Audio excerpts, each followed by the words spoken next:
দেখছেন ও যে একটা ঘুঘুর পাখি পানি খাইতেছে মাথার মধ্যে বৈশা বৈশা। হ্যাঁ, ওই এর উপরে মাথায় বসে বসে পানি খাচ্ছে ঝর্ণার উপরে। ঠিক আছে নি, উপরে বসে বসে পানি খাচ্ছে দেখেন, দেখছেন।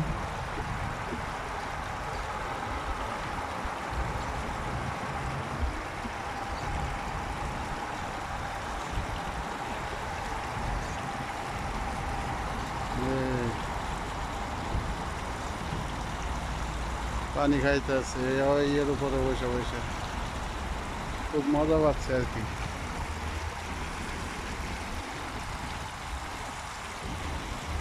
Very nice, very nice. Brandes Orle